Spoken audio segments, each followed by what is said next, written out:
6.300 euro Urani Ismaili ka shpenzu për sponsorizime në rrjetet sociale. Krejt këtu i ka shpenzu vetëm për 2 javët e para të fushatës zyrtare.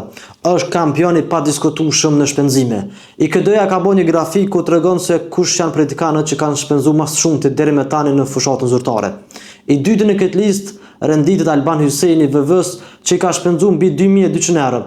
Më shumti kanë sponsorizu kandidatët e Prishtinës, sepse në vendin e tretë është Besa Shahini e PSD-s, e në vendin e 4 kryetari Përparim Rama i LDK-s. Ka shumë arsye pse politikanët sponsorizojnë në rrjetet sociale. Për shembull, mendoj që Urani ka shpenzu çka shumë parë me shpresën që mbledh vota jashtë PDK-s, pra me synimin që me i prek shtetërorët e pavendosur që nuk e kqyrin llogën e partisë, por premtimet e zotimet e kandidatit.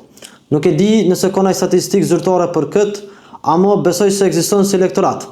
Përparimi ka shpenzu që të pare, besoj kryesisht me kallëzu që ka punu gjatë 4 viteve të fundit, pra me luftuar për shtypjen që është kryetar Dembel, që nuk i ka shumicën e premtimeve të përmbushura që shihet edhe në raportin e GAP-it.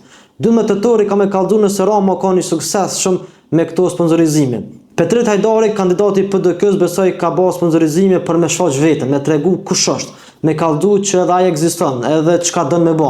Për shkak se është kandidat jo që njohur, pakrahasimisht më i panjohur se Ramiz Ladrovci, Petriti me sponsorizime kanë tentuar sigurt me shku te qytetari Drenasit me një mashtri. Kena me pa në ditën e zgjedhjeve a u kon Petriti suksesshëm me hek imazhin e bedelit të Samilu Shtakut.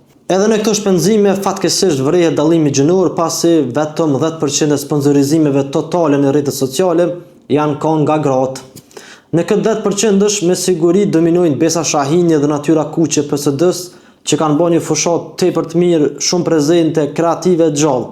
Ndërsa në aspektin partijak, PDK-ja është kampion e shpenzimeve me 10.629 euro. Ama më shumë se gjysma e shpenzimeve është vetëm e Uranit. LDK-ja është e dyta, ndërsa vetëvendosja është e treta për shpenzimet në rrjetet sociale. Na duhet me shtru një pyetje këtu. Kush dhe si po paguën këto para për sponsorizimin në rrjetet sociale? Nga xhepi personal, nga fondi zyrtar i partisë, apo nga donatorë të ndryshëm që vinë në kohë fushate? Besoj qytetari ka hak me kërku transparencë.